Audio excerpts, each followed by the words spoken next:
I just think, and you know way better than me, Yeah. but like, it just feels like people are jealous of this new little wave of They are, but I rookies. just hate that because, like, this is what we've always wanted as a league. So, like, who cares who gets the credit? And if you're smart, you're making money off of them. Yeah. Like, you are literally making money from the viewership. And why bully the person who is like not 100% responsible, but like has a huge role in growing your sport? Dude, and it literally, like, pisses me off when people are like, she's not the face of the league. Who would be? What? The silence was deafening. The bullying had gone unchecked. And for far too long, no one in the WNBA had the guts or the platform to call it what it is: targeted harassment. That is, until Sophie Cunningham stepped up and finally said what fans have been screaming into the void for months: enough is enough. If you agree with Sophie, then comment, "Protect Caitlin Clark." Let's go. No, there's really good, well-known people in our league. I'm not discrediting them. Like, we have a lot of badasses in our league. Yeah. Like, hell yeah to that. I'm all for that. But when people try to argue that she's not the face of our league, Yeah. or if our league would be where we're at without her, you're dumb as shit. Yeah. You're literally dumb as. The noise has reached a fever pitch. The tension is boiling over. And now, the conversation that once lived in angry comment sections and heated group chats is being shouted out loud by someone on the inside. Sophie Cunningham hasn't just seen what Caitlin Clark is enduring. She's felt it. And she's no longer standing by while the league's biggest star gets abused, disrespected, and sabotaged by opponents and refs who should be protecting, not punishing, the face of the sport. One of the biggest stars the WNBA's ever Who's that? had. Her name rhymes with Schmaitland. Hurtland? Yeah. What has that been like, seeing her not only kind of transform a league, but also just be like, No, is that fair to say? not even just the league, but like The women's sport? basketball as a whole around the Yeah. world. No, I think it's awesome. I think it's so funny because she's like 22, 23 years old and the whole world is watching her. Yeah. And then came a moment that WNBA fans won't soon forget. Cunningham didn't just offer vague support. She put herself out there in a way no other active player has dared. She took a swing, not just on the court, but at the entire system. The league that has profited from Caitlin Clark's success was now being dragged into the spotlight for failing to protect her. And Sophie was the one holding the flashlight. You have seen players in our league try to like toughen up Caitlin. We call her CC. CC. For even when I wasn't on her team, like I know the talks that Phoenix had in the locker room of like, no, we're gonna prove her, we're gonna show her what the W really is. You know what I mean? And like, I get it to a certain extent. And like every rookie coming into the league, that's how you're gonna treat them. But Right. there's just more for her. What Sophie revealed is chilling. Not even having a battle-tested veteran protector might be enough to shield Clark from the forces aligned against her. Cunningham has seen this treatment up close. This isn't about rookie hazing or welcome to the league bumps. This is sustained, coordinated, and malicious. She's been there. She's played through it. And now, she's finally calling it out. Cunningham laid it bare. She knows exactly what's going on because she was part of it before. Back with the Phoenix Mercury, she was in the rooms, in the huddles, and part of the game plans. And yes, those game plans included roughing up Caitlin Clark and teaching her what the W is really about. These weren't random hits. These were premeditated. So it's her second year. And like now being on her team and like seeing it, I'm like, what are people doing? Like, actually it's just too much. Too much. And Yeah. like, it's just, I'm over. And if I'm saying it's too much, then And yet what she's seeing now from the other side is even worse. As Cunningham put it, every rookie gets tested. But this is something else entirely. Now that she's wearing the same jersey as Caitlin, she's seeing the vendetta from a whole new angle. "What are people doing?" she asked. "It's just too much." And she's right. It is.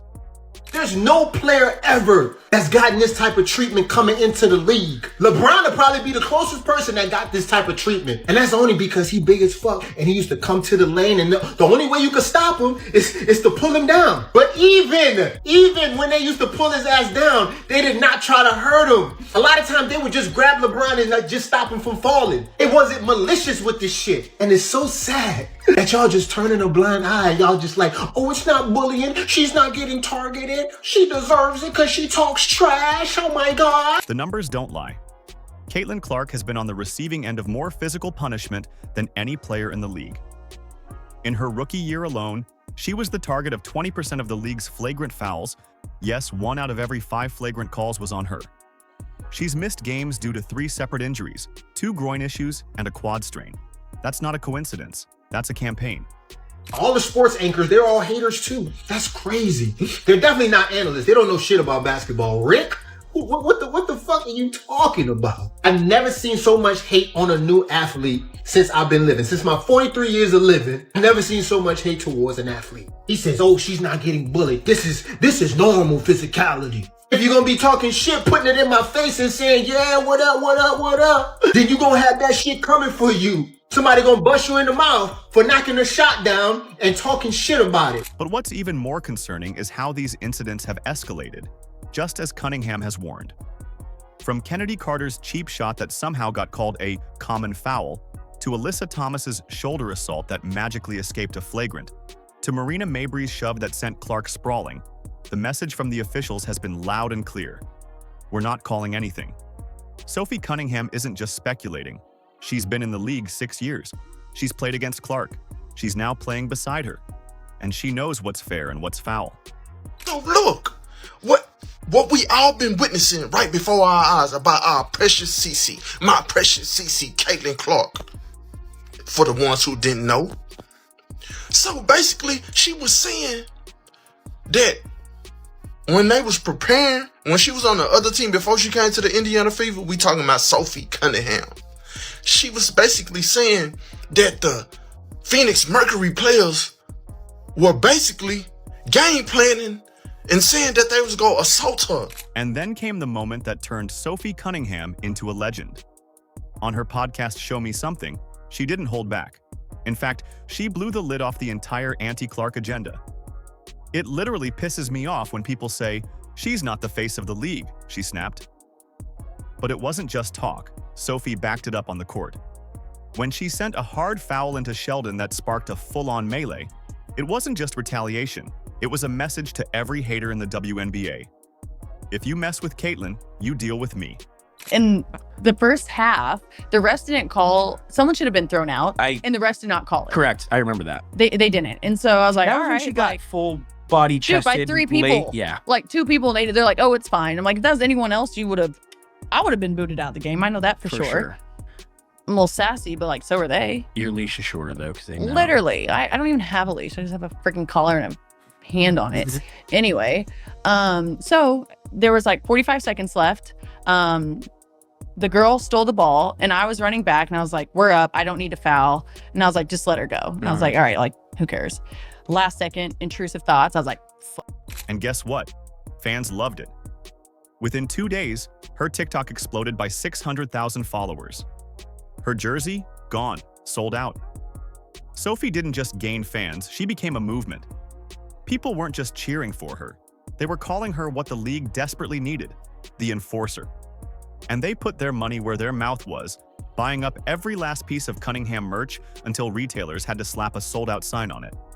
I went from, I think, like, followers, yeah. 350,000 and like maybe 200,000 on TikTok.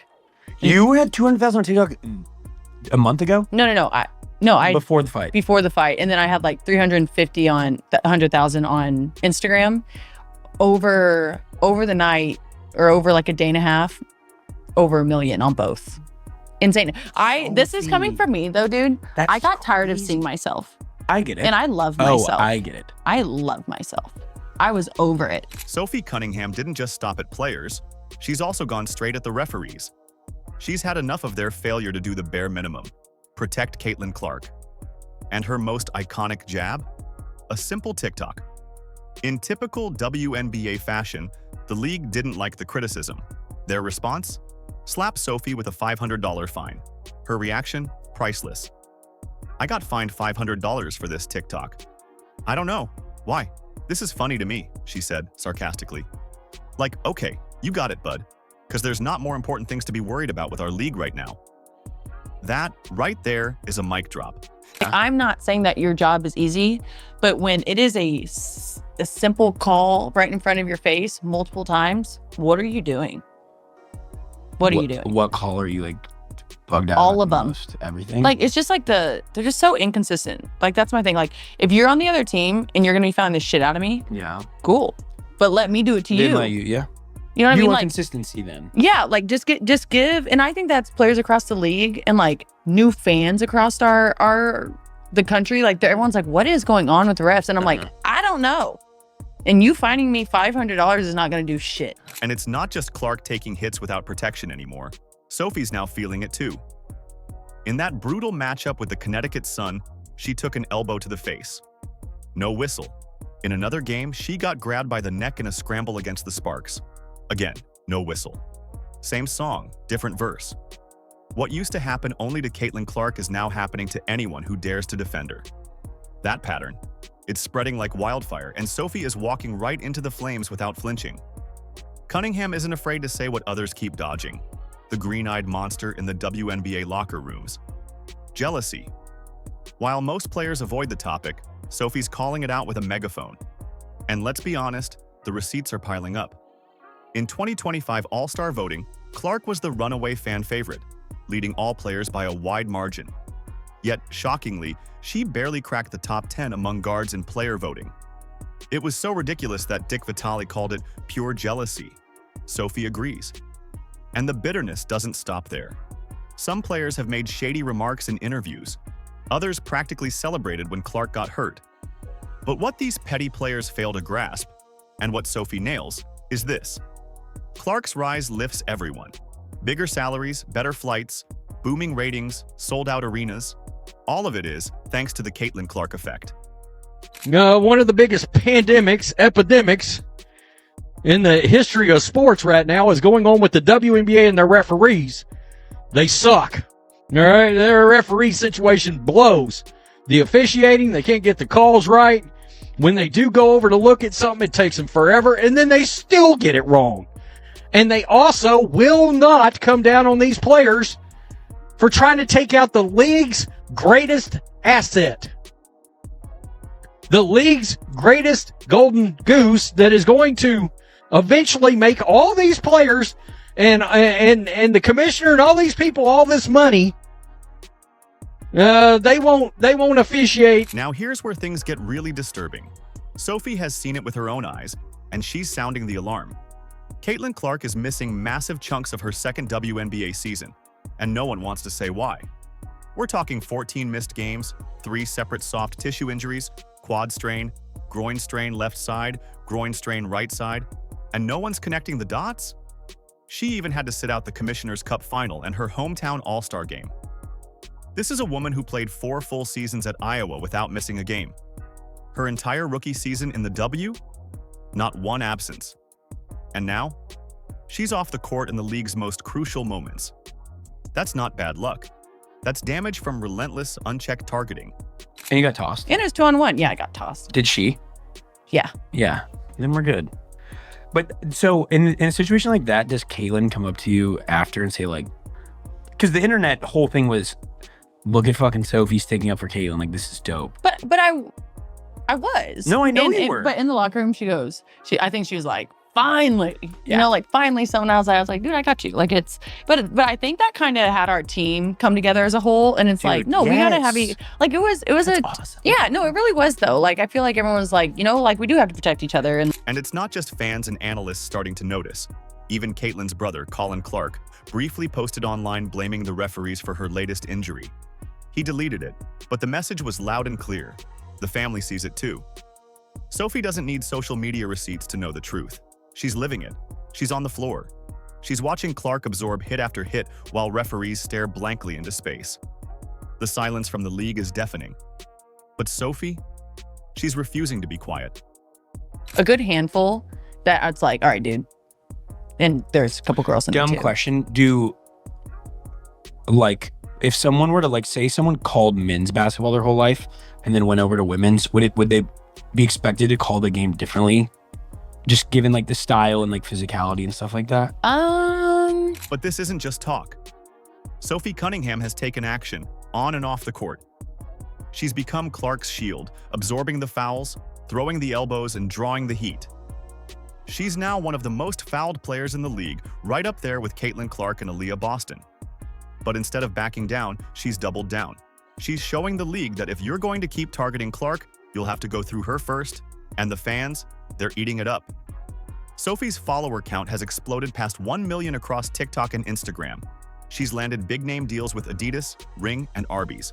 She's even launched her own podcast, Show Me Something, under Colin Cowherd's network, The Volume. She's turned her defense of Clark into a full-on brand. The thing that I have the biggest issue about the female sides of refs is like they're so emotional. Like the guys, no, the NBA officials, like the NBA players mother those officials like no other. Yeah. Like I've worked broadcast, I've been to games, I'm friends with these people. They mother them. Yeah. And the only person that I've ever seen able to like motherfuck a ref on the women's side is Diana Taurasi. And they like take it. Yeah, they had to. Yeah, they have and to. like, but when she's probably one of the worst people that I've seen go after refs, and I loved every second of it. Yeah. While most WNBA players keep their complaints tucked behind closed doors, Sophie blasted hers on the loudest platforms possible. That now viral TikTok calling out WNBA refs. 1.3 million views and counting. Her jersey sales? Through the roof after one gutsy play defending Caitlyn. She's gone from role player to fan favorite almost overnight.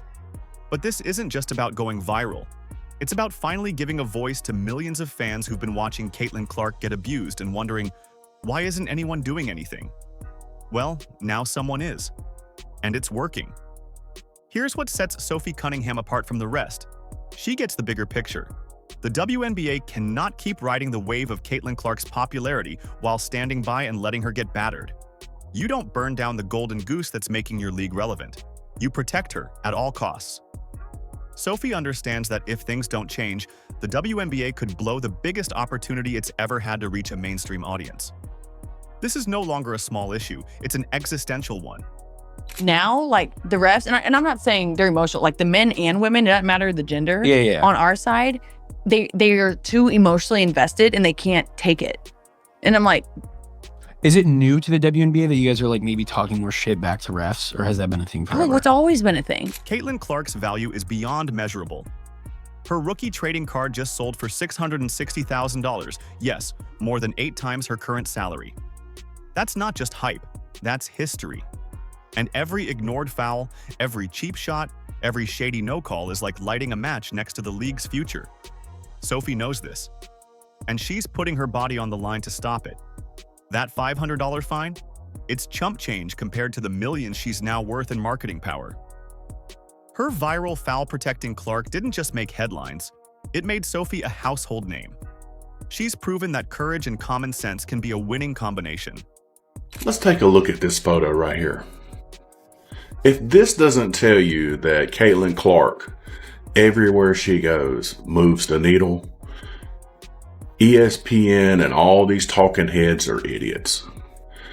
She did not even play in this game. This game was actually the Barbie game for Angel Reese. But look at the amount of people that came to this game just to see Caitlyn Clark sit on the bench. Sophie Cunningham has now done what WNBA leadership should have done months ago, made a choice. A choice between petty jealousy or professional growth. Between enabling toxic targeting or building up a generational superstar. She's drawing the line, not just for Caitlyn Clark, but for the league itself. And now the ball is in the WNBA's court. Do they finally do the right thing? Or do they keep letting their biggest draw get run into the ground? The signs are all there. Clark's injuries aren't slowing down. The targeting hasn't stopped. And the officials? Still clueless. But now, someone's finally holding them accountable. Sophie Cunningham's voice is rising at the exact moment the WNBA's credibility is slipping. And if the league doesn't change course fast, they'll lose far more than one player. They'll lose the future. Sophie sees the storm coming, and instead of hiding, she's charging straight into it. While others stayed silent, she stood tall. If you agree with Sophie, then comment, "Protect Caitlyn Clark." Like, subscribe, and turn on all notifications so you never miss out. Click the video on the screen, and we will see you in the next one.